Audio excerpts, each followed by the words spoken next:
مالك يوم الدين إياك نعبد وإياك نستعين اهدنا الصراط المستقيم صراط الذين أنعمت عليهم غير المغضوب عليهم ولا الضالين آمين. اللهم صل على سيدنا محمد الفاتح لما أغلق والخاتم لما سبق ناصر الحق بالحق والهادي إلى صراطك المستقيم وعلى آله حق قدره ومقداره العظيم. سبحان ربك رب العزة عما يصفون وسلام على المرسلين والحمد لله رب العالمين. أعوذ بالله من الشيطان الرجيم. بسم الله الرحمن الرحيم. قد كان لكم آية في فئتين التقتا فئة تقاتل في سبيل الله وأخرى كافرة يرونهم مثليهم رأي العين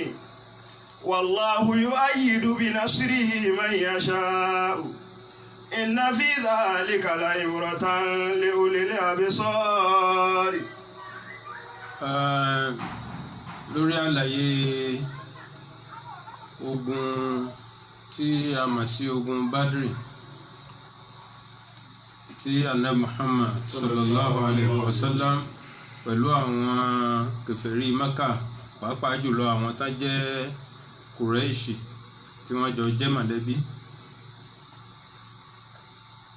Àlàyé rẹ̀ ní à ń ṣe lánàá tí ọjọ́ fi lọ. Òun náà láwàá tẹ̀síwájú lónìí. Ibi tá a bọ́rọ̀ dé lánàá ni lórí ọ̀rọ̀ Umayyah bun Khalaf gẹ́gẹ́ bí ó ṣe wọ́nà láti yọra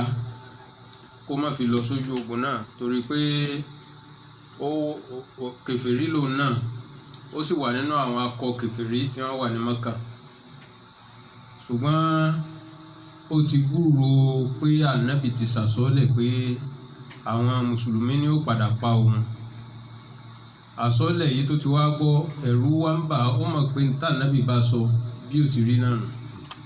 Tóun gangan fi ń sọ àtòun àti ìyàwó rẹ̀ pé ànábì èkúrọ́ tó bá ti wí báyìí bí ó ti rí náà nù.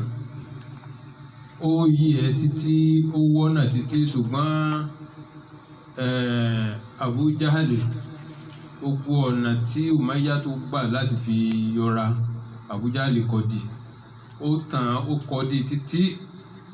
tí wọ́n fi dé ojú ogun wọ́n sì pa síbẹ̀. Ibi tí ọ̀rọ̀ wa kù sí nísìnyí pé gẹ́gẹ́ bí n tí a sọ lánàá yìí pé ìjà ogun Badri yìí àwọn mùsùlùmí ò palẹ̀ mọ́ rẹ̀. Jíjáde tí wọ́n jáde nítorí nǹkan ọrọ̀ tí wọ́n fẹ́ gbà lọ́wọ́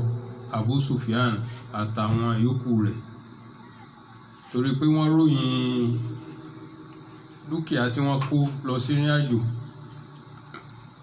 báńkà. Ahmiyatu qafilati Abi Sufyan. قيل أن قريشا جمعت جميع أموالها. قيل إن قريشا جمعت جميع أموالها حتى أنه لم يبق بمكة قرشي ولا قريشة ولا قرشية يملك مثقالا فصاعدا إلا بعث به في تلك القافلة. wọ́n ní ìrìn àjò tí Abu Sufyan rìn ìgbà náà Abu Sufyan náà kò náà tí ì ṣe Islam ńgbà náà ó sì wà pẹ̀lú àwọn kèfèrí ó tún wà nílùú Mẹ́kà. Wọ́n wá ní ìrìn àjò tó rìn yìí pẹ̀lú ìsowọ́pọ̀ gbogbo àwọn olówó àti àwọn olùṣòwò Mẹ́kà ni. Kálukú wọn ní kò sí ẹni tí wọ́n ń wò pẹ̀lú ojú pé ọlọ́rọ̀ lélẹ́yìí olówó lélẹ́yìí nílùú Mẹ́kà. Kò sí kankan nínú wọn tí ò ní nínú ọjà tí Abu Sufyan lọ rà. so lórí pé bí ìrìn àjò yìí ṣe wá lágbára àti bí àwọn dúkìá tí Abu Sufyan kó ẹlẹ́gbẹ́ pé gbogbo tí wọ́n fi ń sọ̀rọ̀ ní Mẹ́kà tí wọ́n fi ń ṣeré owó èyí tó tóbi jù ń bẹ̀ ni wọ́n gbé lọ ìrìn àjò náà láti lọ fi rajà míì wá. wa hamilat tijaratuha ala alfi ba'irin yakuduha Abu Sufyan. wọ́n wá ní ràkúnmí tí wọ́n kó lọ́wọ́ gan-an tó bá wọn kó ẹrù nígbà tí wọ́n ń bọ̀ wá ó tó 1000 ràkúnmí 1000 ẹrù tí ru 1000 ràkúnmí náà bá rù àti ràkúnmí gan náà owó nù torí ràkúnmí 1000 gan lọ́tọ̀ owó ni ẹrù tó náà tún wá rù náà owó náà tún ni èyí ni Ànábì fi sojú kòkòrò ló fi wò pé tó ń bá gba dúkìá náà àǹfààní tó pọ̀ ló wà ń bẹ̀ nípa pé àwọn ará Mẹ́kà Ọlọ́run ti jẹ́ káwọn mọ̀ pé ogun ń bọ̀ àwọn ò bá wọn jagun ẹni tá a bá sì fẹ́ bá jagun tá a bá lè rí bí ṣe lápá nípa ọrọ̀ ajé tí ò ní ọrọ̀ ajé mọ́ tí ò ní dúkìá lọ́wọ́ kò ní ságbára púpọ̀ láti jagun fún wọn èyí ni ó wà ní ara ń tà náà fi ní dúkìá tí Abu Sufyan kó yìí tí àwọn bá rí dáa lọ́nà táwọn bá gbà ìjìyà ńlá ni fún àwọn kèfèrí yóò sì tún jẹ́ ẹ̀san nǹkan ti gbà lọ́wọ́ àwọn náà tẹ́lẹ̀ àti gbogbo dúkìá àwọn tán gbẹ́sẹ̀ lé ìlú Mẹ́kà yóò wá jẹ́ pé yóò kọ́lẹ̀ bá wọn kódà bí wọn ò bá jagun mọ́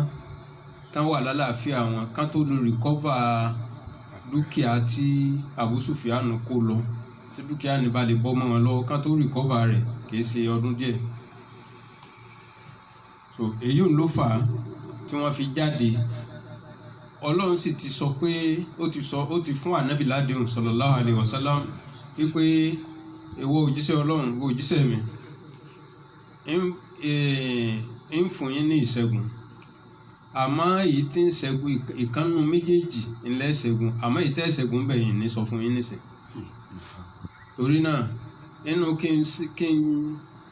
kí n dẹ Abu Sufyan kí n jẹ́ kókó sí yín lọ́wọ́ kẹ́ gba dúkìá wọn ẹ ti bẹ̀ ṣẹ́gun bẹ̀ wọn tàbí bẹ́ẹ̀ sì kọ́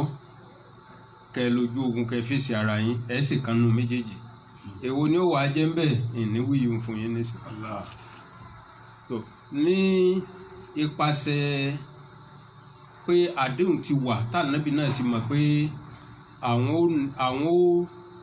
bátù àwọn kèfèrí àwọn ó sì ṣẹ́gun wọn ní ọ̀nà kan àwọn ò wá mọ̀ èyí tó jẹ́ èyí ló fà á tó fi jáde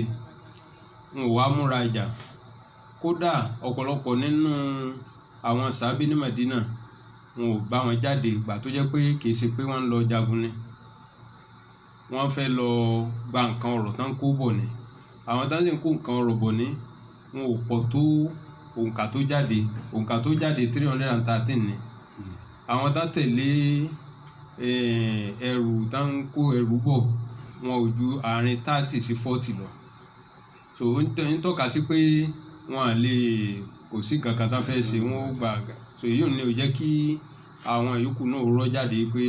ẹ̀yin tẹ̀ ń lọ náà ti tó wọ́n débẹ̀ tán Abu Sufyan escape pẹ̀lú gbogbo dúkìá náà ló wá kú pé tọ̀bọ̀ làwa fẹ́ ṣe báyìí Abu Sufyan ni ó ti lọ ìkànnù ogun méjèèjì lọ́lọ́run sì lóhun ó ṣe fún wa inú kóhun ká kó fa Abu Sufyan láì ní jagun àbí ká sì lọ sójú ogun ṣùgbọ́n gbà tá Abu Sufyan ti bọ́ ń bẹ̀ nísìn kò sí èméjì ń bẹ̀ ogun ló kàn àmọ́ ẹ̀yin ìjọ mi ẹ̀yin sàábé kí lẹ rí sí torí n tá bá jáde kọ́ ni pé àjáde ń jáde pé a fẹ́ lọ pàdé ọ̀tá a fẹ́ lọ jagun gangan ọ̀tọ̀ ni tá bá jáde kí n wá lè rí sí ìmọ̀ràn yìí òun ló wá torí gbogbo ìgbà tí Ànábì ń béèrè ìmọ̀ràn kò tí ì mọ ní táwọn sàábé wì wá bá ń ka mushawaratun nabiyyi ashabihi fil maraka. Abubakar wa Umar ìgbà tí wọ́n fẹ́ ṣe ṣáwárà yìí ó pe gbogbo àwọn tájọ lọ, gbogbo àwọn sàábé tá tẹ̀lé ló péjọ, àwọn 313. ó wá ní Rasuluru èyí tó ṣẹlẹ̀ ń bẹ̀ nísìn báyìí ni ogun ló kù nísìn tí ń bẹ wájú wa. ìkànnù èyí tọ́lọ́ ń ṣàdéhùn pé àárí kan bẹ̀, ìkànnù rẹ̀ ló ti bọ̀ yìí. a ti mọ̀ pé dájúdájú ìkan yòókù ló kù, ṣùgbọ́n ìmúra wa kìí ṣe tìkan yòókù lábájáde. kí lẹ rí sí i? Sayyidina Abubakar radiyallahu anhu òun ló kọ́ dìde. ara àwọn nǹkan tó fi gba wájú lọ́dọ̀ Ànábì Muhammad sallallahu alaihi wasallam òun ló kọ́kọ́ dìde. ó ní gbogbo ohun tó bá fẹ́ kó pa àwọn láṣẹ, òun ní kó tiẹ̀ ní kó kàn sá sọ pé ẹ mọ̀ nsú á sì tẹ̀lé.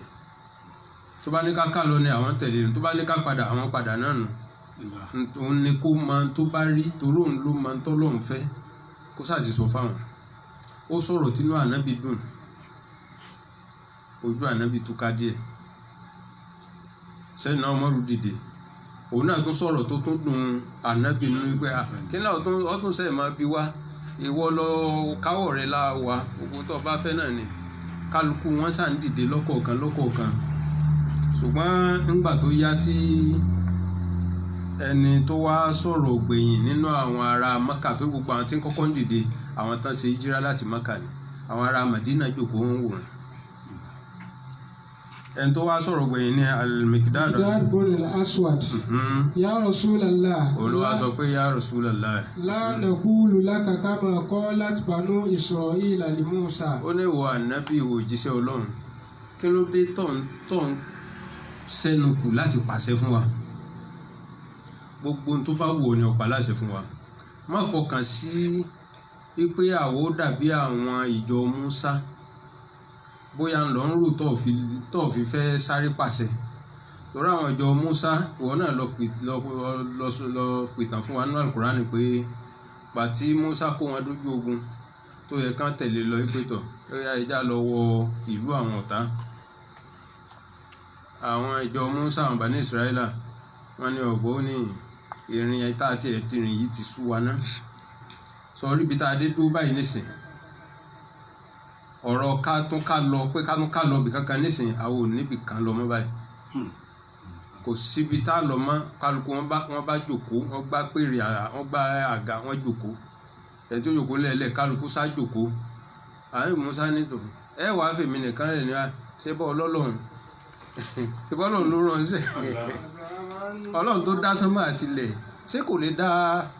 ogun jà ni tó tún ní káwọn máa lọ fẹ̀mí wá sí kinní bẹ́ẹ̀. sọ rí ibi tá a jòkó yìí wọ Musa, tó bá sọ́dọ̀ la pé ká tá lọ, kódà ní dìde débi pa tẹ̀lé o. ìpè iná lánàá dùkúlà abadan láyéláyé. bàbá ní padà sílùú wa dé, àá sì ní bọ̀ wọ̀lú bàbá kú sí inú. àmọ́ kó àbọ̀ tẹ̀ á tún tẹ̀lé ọmọ, kò sí nǹkan kan tó jọ mọ́ bẹ́ẹ̀ ni. fàṣàbù à ń tàwà rọ́bùkà ìwọ pẹ̀lú Ọlọ́run ẹ lọ jagun. bẹ́ẹ̀ bá ṣẹ́gun tán ẹ bá wá jà tán tẹ́ ṣẹ́gun tán ẹ máa wá bá bọ̀ wá bá wa ní bẹ́ẹ̀ bá kó èrè ogun gbà náà àjọ mọ̀ pín in bẹ́ẹ̀ bá kó, àmọ́ tó níjà yọ wá kó mbẹ́. Miqdad wa ní ya Rasulullah, àwọn ò ní sọrú bẹ́ẹ̀, kí ló dé tó fẹ́ pa wá láṣẹ. Walakin imdi wa nahnu ma'aka. ntọ́ bá fẹ́ ṣe lọ́sàn-án, gbogbo ibi tó bá lọ làwa náà lọ. La ilaha illallah. ṣe rí i pé àwọn sàbẹ wọn ti kó nǹkan tán. àwọn tán múnú Ànábì dùn lójú ayé Ànábì, lórí ìjòkó Ànábì, ìṣojú Ànábì sallallahu alaihi wasallam, inú Ànábì dùn. àmọ́ ó sì tún kù nǹkan kan lẹ́yìn tó ń ṣe iyèméjì kọ̀ọ̀kan lẹ́mìí rẹ̀, nítorí pé gbogbo àwọn tó dìde ara àwọn tó tẹ̀lé wá láti Mákà ni, tó ṣe híjírà wá, ara Mádínà kankan ò tí ì sọ̀rọ̀. ló wá ní tó àwọn ìyókù wa ń kọ́ kí làwọn náà rí sí. ibi tí Sa'd ibn Mu'az bó ṣe dìde nù kí ló wá wí. la'allaka turiduna ma'ashiral ansar ya Rasulallah. mo rí a tún rí i pé ọ̀tún ṣẹ̀ṣẹ̀ ń béèrè pé àwọn tó kù ti sọ̀rọ̀ kó má yí pàwà lọ ń bá wí ìwọ òjíṣẹ́ Ọlọ́run. Ànábì ní bẹ́ẹ̀ ni gbogbo àwọn tí ń sọ̀rọ̀ látàárọ̀ muhajirun méjì sì ni wá muhajirun ansor ẹ̀yin ansoru náà kí lẹ́yìn náà rí. فقال عليه الصلاة والسلام أجل قال سعد رضي الله عنه قد آمنا بك وصدقناك وشهدنا أن ما جئت به هو الحق. ìwọ òjíṣẹ́ Ọlọ́run a ti gbà fún ọ náà a ti tẹ̀lé ọ náà a ti nígbàgbọ́ sí ọ a nígbàgbọ́ sọ́lọ́ a sì ti mọ̀ yí pé gbogbo ń tọ́ ọ bá mú wá fún wa òdodo ni kò ní sí rọ́ńbẹ̀ ọ sì ní tì wá síbì kan láì jẹ́ pé pẹ̀lú ìmọ̀sí Ọlọ́run ni. وأعطيناك على ذلك عهودنا ومواثيقنا على السمع والطاعة. a sì ti sọ fún ọ a ti bọ́ ọ dá májẹ̀mú lóòótọ́ ńgbà tá à ń ṣe bẹ́ẹ̀ àfún ọ ní àkọ́kọ́ à ń ṣe bẹ́ẹ̀ àfún ọ lórí pé gbogbo ogun tó bá fẹ́ wọlé wá bọ̀ nílùú Mọ̀dínà lọ́dọ̀ wa ń bí nígbà ọ wà lọ́wọ́ wa ní jẹ́ ká burú kankan kan kó wọlé tọ̀ ní Mọ̀dínà ṣàdéhùn pé a jáde lọ jagun ṣùgbọ́n tí ìjáde bá ṣẹlẹ̀ pa wá láṣẹ. ولعلك يا رسول الله تخشى أن تكون الأنصار ترى عليها أن لا ينصروك إلا في ديارهم. وإني أقول عن الأنصار وأجيب عنهم. Sáàdù wa ń sọ wípé ìwọ òjíṣẹ́ Ọlọ́run tó bá ṣe pé torí àdéhùn tá a ṣe ń jọ sí pé inú ìlú àní jẹ́ kí nǹkan kan wọlé tọ̀ nínú ìlú èyí ń lọ ń wò pé bóyá àní fẹ́ jáde pẹ̀lú rẹ̀ gẹ́gẹ́ bí àdéhùn pé àṣàdéhùn pé a jáde ó wá ní mo wá ń sọ fún ọ báyìí èmi gẹ́gẹ́ bí ìkan aṣáájú kan gbọ́n nínú àwọn ará Mẹ̀dínà pàápàá jùlọ nínú àwọn house kìí ṣe house tèǹbò house ni ó kọ àwọn tiwọn ó wá ní mo wá ń fẹnu gbogbo ará Mẹ̀dínà sọ̀rọ̀ tá a jẹ́ mùsùlùmí tá a gbà fún ọ gbogbo tí n bá wí nísìn gbogbo alájọ wí náà. فتعن حيث شئت وصل حبل من شئت واقطع حبل من شئت. tó o bá fẹ́ ẹni tó bá hùwà kọjá okùn rẹ̀ kó lára rẹ̀ já ẹni tó bá sì ṣèṣe pé kó tún fà á mọ́ra jù bẹ́ẹ̀ lọ. وسالم من شئت. ẹni tó bá hùwà kó ṣe pẹ̀lẹ́ pẹ̀lú ẹ̀ ṣe pẹ̀lẹ́ pẹ̀lú ẹ̀. وعاد من شئت. ẹni tó bá hùwà kó lè jìnnà sí ọkọ kó dàpọ̀ mọ́ àwọn dàpọ̀ mọ́. وخذ من أموالنا ما شئت. gbogbo ń tọ́ bá rí nínú dúkìá wa tó rí pé ó wúlò fún ọ àbó wúlò fún Islam má wulẹ̀ máa ṣe tàbí máa mú. وما أخذت منا. ẹ wo ìmánì tó lágbára pé gbogbo dúkìá wa ń tọ́ bá fẹ́ lò ń bẹ̀ má ṣẹ̀ṣẹ̀ máa sẹ́nu kù wípé bóyá kó má jẹ́ pé ìtọ́ fẹ́ lò ìpọ̀jù gbogbo ń tọ́ bá rí pọ̀ fẹ́ lò nínú dúkìá wa ẹ̀tọ́ ni. وما أخذت منا كان أحب إلينا مما تركت. kódà jẹ́ ń sọ fún ìwọ òjíṣẹ́ Ọlọ́run èyí tó bá múnú dúkìá wọn yìí máa dùn má wọn ju èyí tó fi ilẹ̀ lọ kọ́ mú gbogbo ẹ̀ ó dùn má wọn ju kọ́ mú bẹ̀ kọ́ fi mí ilẹ̀ lọ èyí tó mú ni inú àwọn dùn sí ju èyí tó kù tó fi ilẹ̀ lọ. وما أمرت فينا من أمر فأمرنا نتبع أمرك. فامضي يا رسول الله لما أردت. فنحن معك والذي بعثك بالحق لو استعرضت بنا هذا البحر فخضته لخضناه معك. ó ní òun fi Ọlọ́run búra tó o bá kó sínú odò tó o bá ní káwa náà mọ kán ludò àmọ́ wẹ̀ o àmọ́ kán lù náà. ما تخلف منا رجل واحد. olùkódà ẹ̀yìn ẹyọ kan péré kò ní gbẹ̀yìn inú àwọn ará Mẹ̀dínà bá a ti pa àwọn ti Mẹ̀dínà ni o ń sọ pẹ̀lú ẹnu gbogbo wa báyìí. وما نكره أن تلقى بنا عدونا. a sì ní kó ṣúṣú àbí a ní káàárẹ̀ ọkàn wípé tó bá ní ẹ̀ǹsó lọ́dún níbi ogun ká lọ kọjú ogun sọ́ta àárẹ̀ ọkàn ò ní bá wa pé àfẹ́ jagun àfẹ́ tẹ̀lé ọba ti ló yá ó ti yá náà nù níbi dúndùn ni o níbi kíkan ni o sáà ti máa kó wa lọ ibi tó bá wọ̀ ó wá sọ̀rọ̀ yẹn ó sá sọ̀rọ̀ yẹn délẹ̀ nígbà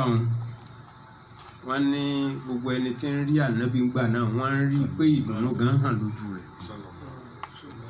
nígbà yẹn inú rẹ̀ ṣẹ̀ wá dùn èyí òun wá ń jẹ́ ìtọ́kasí àyà tó ní kí ló wí bẹ́ẹ̀. ويرى بعض القوم apá kan nínú bí a ṣe wá sọ tó yìí náà ṣe mọ̀ pé a ní ṣàfẹ́kù a rí àwọn kọ̀ọ̀kan tí wọ́n máa tíra yìí wọn ò ní lọ bẹ́ẹ̀ àmọ́ àwọn tá a rí bẹ́ẹ̀ kò ju èèyàn 3-4 díẹ̀ lọ nínú àwọn 313 yìí àwọn ẹ̀nà wa ń sọ wípé báyìí ó bá lọ jagun àáwẹ̀wù jà bó ṣe àdá nìkan la bá ní àmú lọ́wọ́ bó ṣe ọkọ̀ ni àmú lọ́wọ́ akànjáde lọ́wọ́ lásán báyìí àwọn tó mú nǹkan lọ́wọ́ nù wa díẹ̀ ni wọ́n bó láṣẹ wá lọ kojú ọ̀tá báyìí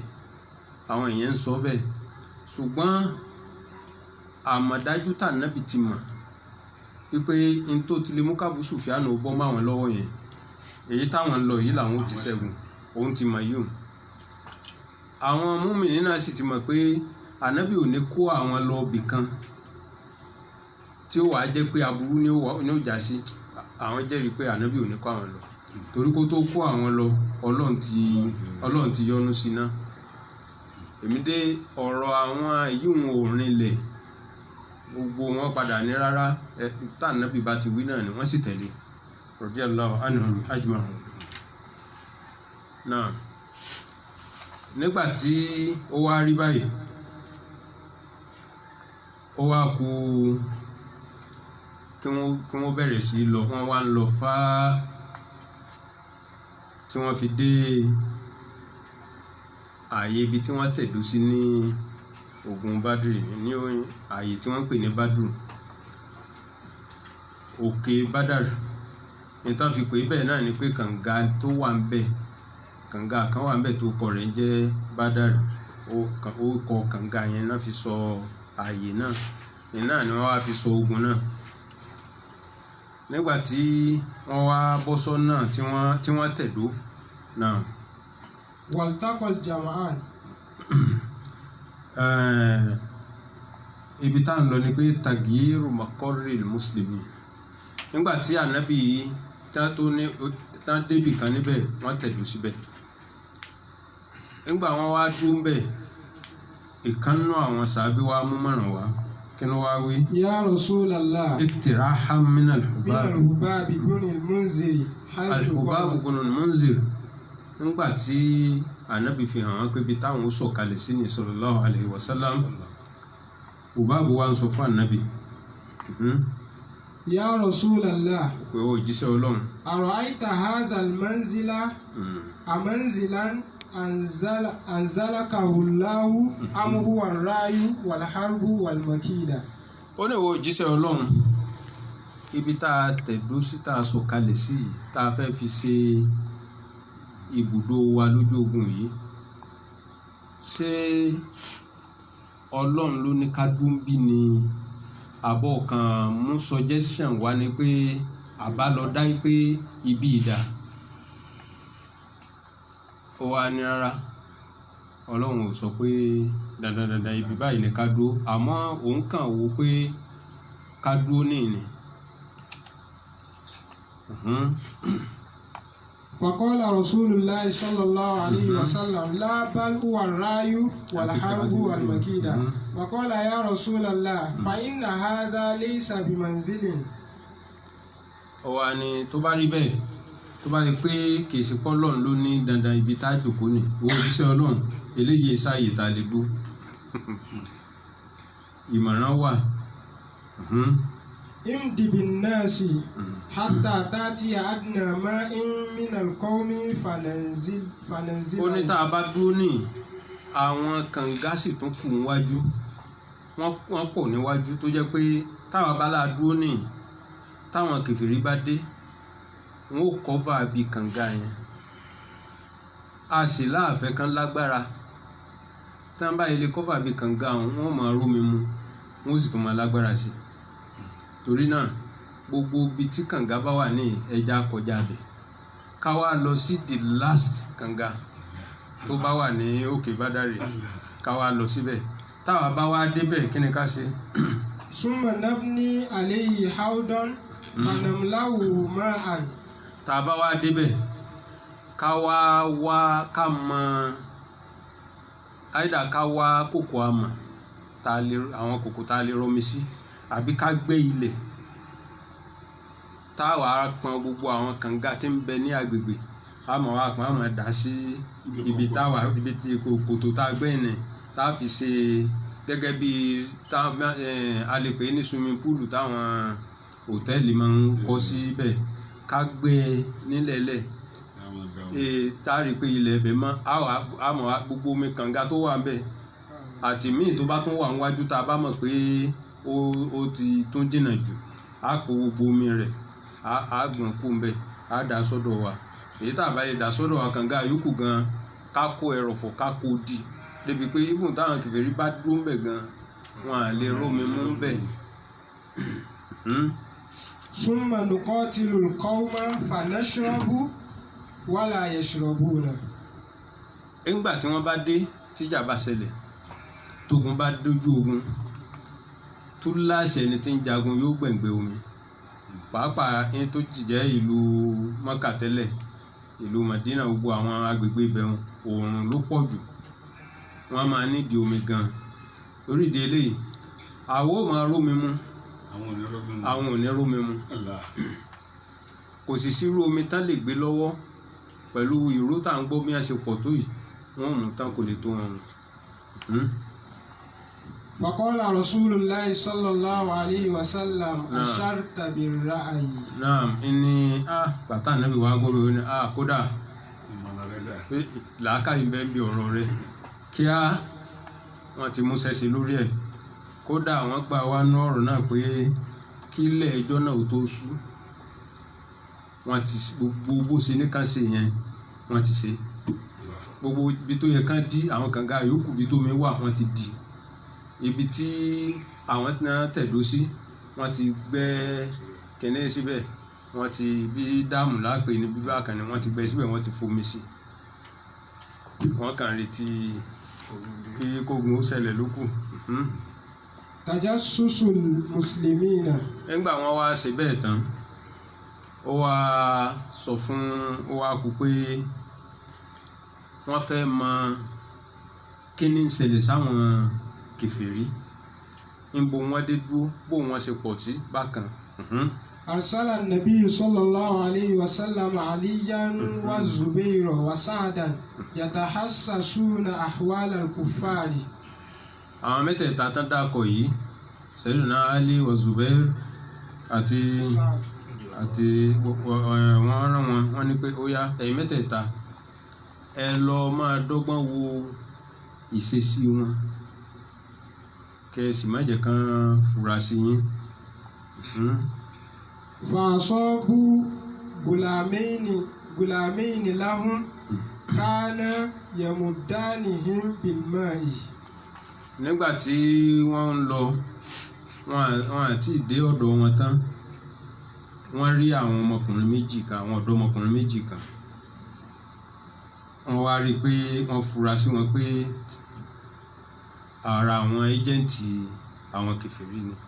wọ́n bá mú àwọn méjèèjì lọ sí ọ̀dọ̀ òjíṣẹ́ Ọlọ́run sallallahu alaihi wasallam wọ́n mú wọn débẹ̀ wọ́n bá ànábì tí ń kírun lọ́wọ́ làwọn bá ń bi wọ́n léèrè làwọn bá ń bi àwọn ọmọ yẹn léèrè ká ànábì tó kírun tán kó yá mo lẹ ti ń bọ̀ wọ́n bá ní àwọn ìjọ ará Mọ́kà àwọn ni wọ́n bẹ àwọn wọ́n gbéṣẹ́ fáwọn pé káwọn máa bá wọn wá omi gbogbo ibi tómi bá wà káwọn máa pọnmi wá fún wọn. ẹ̀rí pé ó ti fi hàn pé wọ́n àti ìbẹ̀rẹ̀ ogun gan wọ́n ti ń wá omi. làwọn mùsùlùmí bá ní irọ́ ni irọ́ lẹ̀ ń pa ẹ̀sùn tọ́ àwọn ń fọkàn sí kó jẹ́ pé bóyá ara àwọn tó tẹ̀lé Abu Sufyan tí Toyota ní escape yẹn àwọn ń fọkàn sí pé kó sọ pé káwọn ọmọ èèyàn sọ pé ara àwọn táwọn tẹ̀lé ni so that wọ́n lè mọ information rẹ̀ bóyá wọ́n sì lè rí i mú. àwọn tó ń sàní ara pé àwọn ará Mọ́kà náà ní káwọn máa pọnmi gbà tí wọn ò sọ tó dùn mọ́ wọn wọ́n bá lù wọ́n bàtán lu àwọn ọmọ méjèèjì yẹn làwọn bá ní bẹ́ẹ̀ ni Abu Sufyan ni àwọn jọ wá àwọn ṣe ńgbẹ̀ rí àníṣe ṣe jẹ́wọ́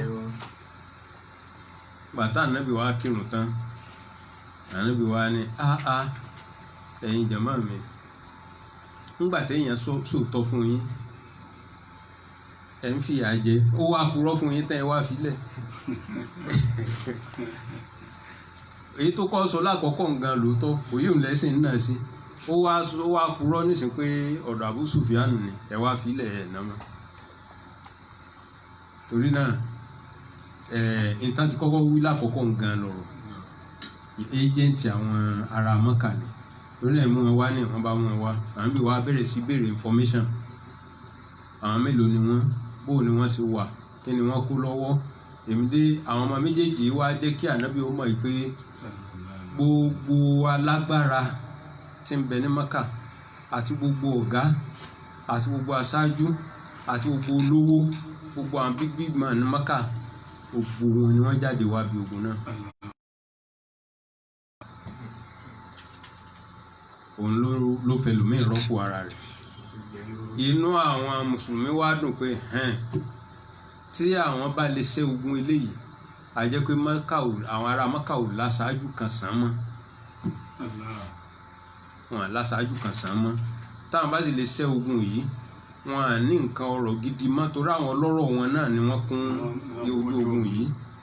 tó a jẹ́ pé tí wọ́n bàjẹ́ nù bí ọ̀tẹlẹ̀múyẹ́ ń bó ṣe rí nù. ó wá kù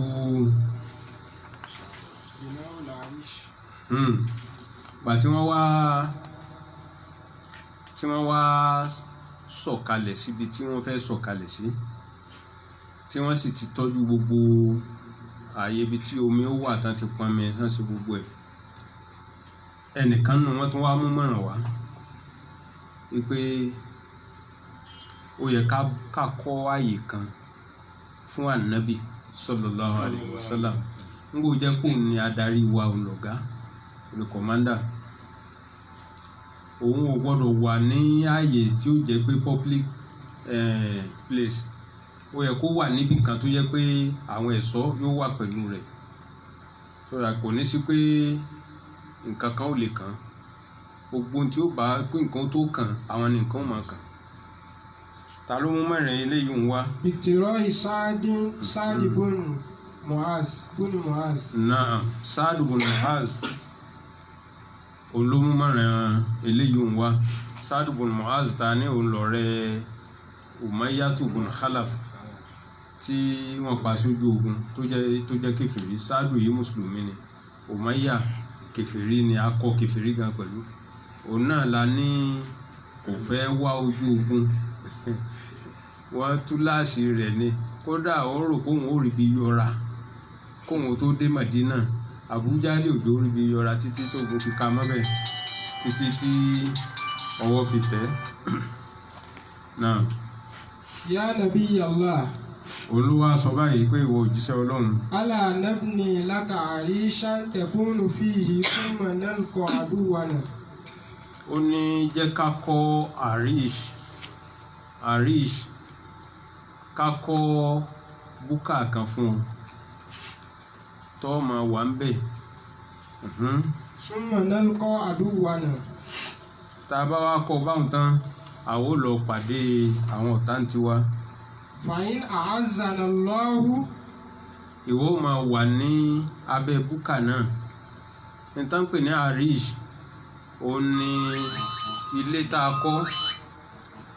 a kọ́ tó jẹ́ pé kìí ṣe pé a mọ ògiri sí akànkọ́ ní pé kákànmọ́ kóòrùn mọ̀ pa wá ahéré ẹ ṣeun irú ilé bẹ́ẹ̀ ni wípé kóòrùn kàn mọ́ fi pa kátẹ́gùn mọ́ fẹ́ sí bẹ́ẹ̀ so wọ́n wá kọ́ fún tán. fàyínà azana Allahu wa azharana ala aduwina. ìwọ ànábì ìwọ máa wà ní a sì fi àwọn ẹ̀ṣọ́ á fi tì ọ́ láwọn tí ó jẹ́ pé tá a mọ̀ pé wọ́n ní àmánà àkẹ́sì ni wọ́n lọ́la gbogbo nǹkan kí nǹkan tó bá fẹ́ wá àwọn eléyìí wọ́n wà lọ́dọ̀ rẹ tó fi jẹ́ pé aburú kankan ò ní kàn tọ́lọ́n bá wá fún wa láṣẹ tá a bá ṣẹ́gun tọ́lọ́n bá fún wa lágbára tá a bá lè ṣẹ́gun yìí. kana zalika ma ahbabna. eléyìí náà tẹ́lẹ̀ náà ń táwa náà ń gbà ládùúgbò nù ká ṣẹ́gun àjọ máa lọlé. wa in kanatil ukhra. tí a bá wá láṣẹ́gun tá a bá ṣẹ́gun. jalasta ala rakaibika falahikta biman wara'ana. yóò dáa kó jẹ́ pé kí nǹkan kan má ṣe wọ́n tiẹ̀ bí nǹkan bá tẹ̀ ṣe àwa ìwọ ò lè gun ràkúnmí rẹ padà sí Madina àtàwọn tí ẹ̀ṣọ́ tó wà pẹ̀lú rẹ ẹjọ́ padà sí Madina. faqad takhallafa anka aqwamu ya nabiyallah ma nanu bi ashaddi laka hubban minhum bi ashadda laka hubban minhum. wọ́n ní ìwọ òjíṣẹ́ Ọlọ́run torí pé tí nǹkan kan bá ṣe ọ́ gbogbo ẹ̀sìn gan ni nǹkan ṣe gbogbo ayé ni nǹkan ṣe àmọ́ tí nǹkan kan ò bá ṣe wọ́ bí nǹkan bá tẹ̀ ṣe àwa tá a wá tá a jagun ọ padà lọ bá àwọn ìjọ míì nílé nítorí pé àwọn míì wà nílé tó yẹ kán tẹ̀lé wa wá ṣùgbọ́n la pé ìdágbére tá a dágbére kì í sojú ogun là ń lọ ní òjá àwọn náà tẹ̀lé wa kó bá ti pa adágbére ogun ni wọ́n jáde pẹ̀lú wa àwọn èèyàn náà ń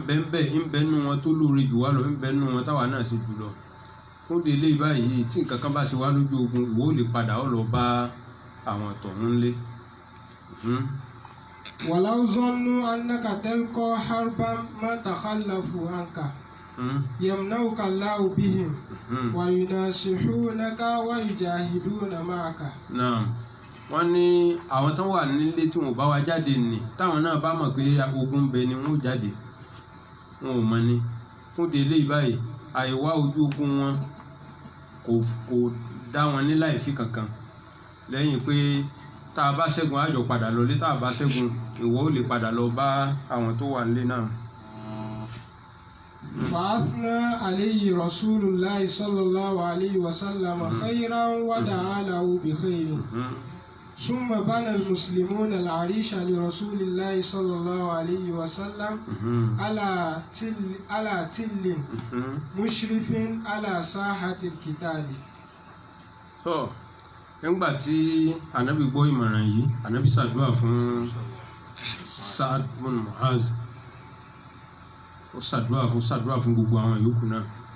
ó wá ní kán bá wọn kọ́ kí n lápò kọ rẹ̀ nísìn àhéré náà kán bá wọn kọ́ nígbà wọn wá kọ́ tán ó wá wà ń bẹ̀ wọ́n kọ́ sórí òkè téńté kìí sókè kan tó ga wọ́n wá bi tó ruke lórí ìrẹ́lẹ̀ tó fi jẹ́ pé ojú rẹ̀ ó máa tó bá wà lábẹ́ àhéré náà yóò máa rí gbogbo ìtí ń lọ. وكان معه فيه أبو بكر رضي الله عنه. ó wá mú Abubakar dúró pé kó dúró tì wọ́n nínú àhéré wọn ara àwọn láti ń bẹ fún sẹ́nu Abubakar radiyallahu anhu gbogbo ibi tá ànábì bá yóò fẹ́ ká Abubakar ó wà pẹ̀lú náà. ويستفاد من بناء العريش أمور منها. kó tó di pa máa lọ ń bẹ̀ ahéré tán máa yí àwọn àǹfààní kan jáde ń bẹ̀ tó yẹ ká kẹ́kọ̀ọ́ ń bẹ̀. لابد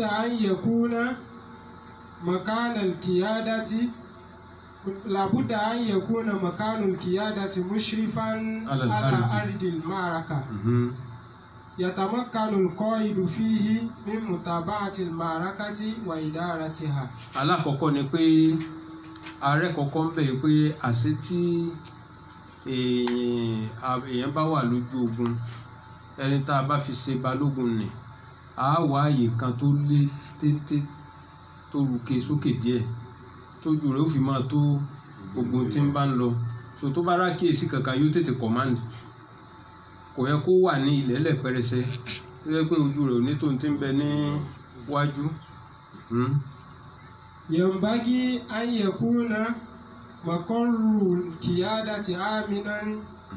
بتوافر الحراسة الكافية له. ó gbọ́dọ̀ jẹ́ pé ibi tá a bá ní kí balógun kọ̀mándà ó tẹ̀dó sí dandan ni káwọn kan ó wà pẹ̀lú rẹ̀ gẹ́gẹ́ bí ẹ̀ṣọ́ tí wọ́n máa sọ. ينبغي الاهتمام بحياة القائد. ó sì di túláàsì ẹni tá a bá fi ṣe balógun ó di túláàsì káwọn ọmọ ogun yòókù kan máa sọ léyìí tó jẹ́ pé torí tí ọwọ́ báyìí lè tẹ balógun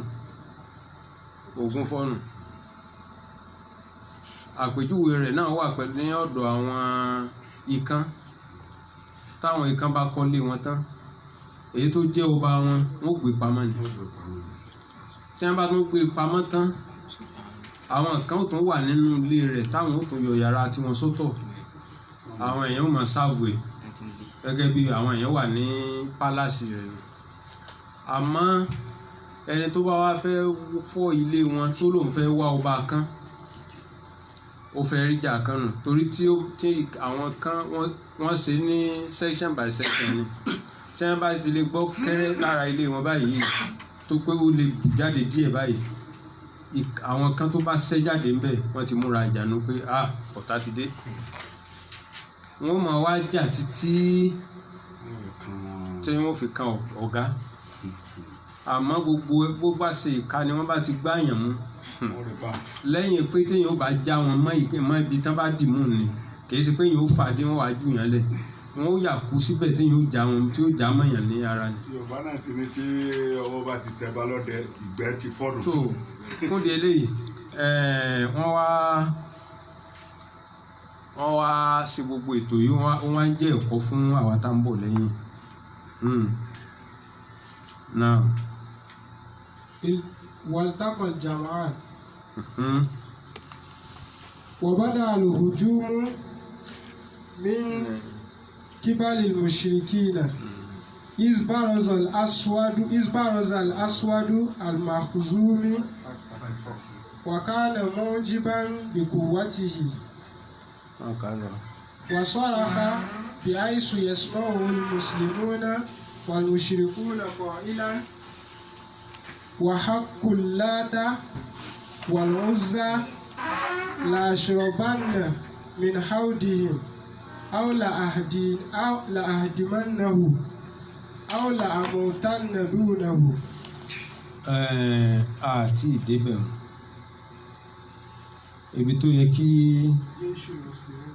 ibi tó yẹ ká tún lọ òun ni ìṣesí ànábì nígbà tí gbogbo ètò ti tò tán àwọn kèfèrí wọn àti ìrétò tí wọn tò tán tètò táwọn mùsùlùmí ti tò tán gbà tí ó wá tò tán bẹ́ẹ̀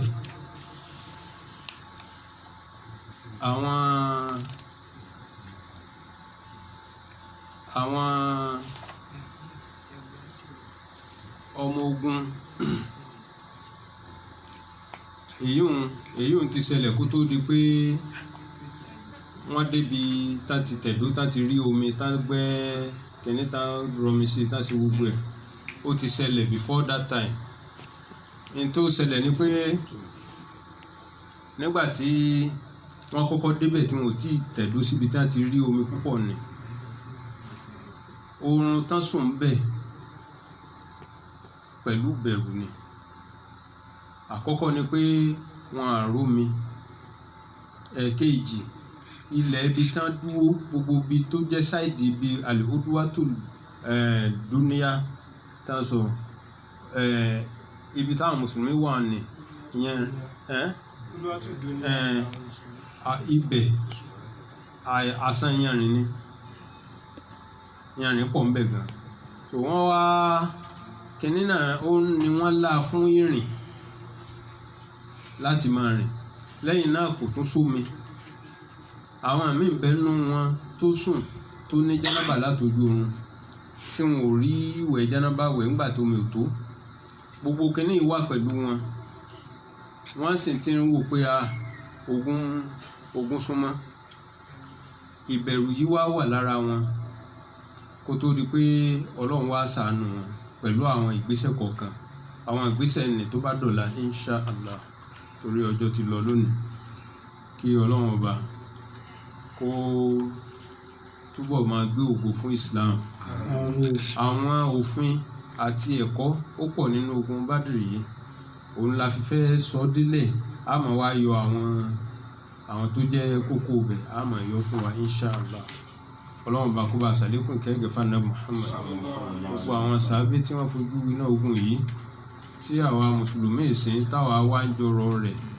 ọlọ́run bàbá àsan gbogbo wọn lẹ́san dáadáa sadaqallahul azim subhanallah wa bihamdihi subhanallahil azim subhanallah wa bihamdihi subhanallahil azim subhanallah wa bihamdihi subhanallahil azim kalimatani khafifatani ala lisani sakilatani fil mizani habibatani ila rahmani subhanallah wa bihamdihi subhanallahil azim sallallahu alaihi wa sallam sallallahu alaihi wasallam.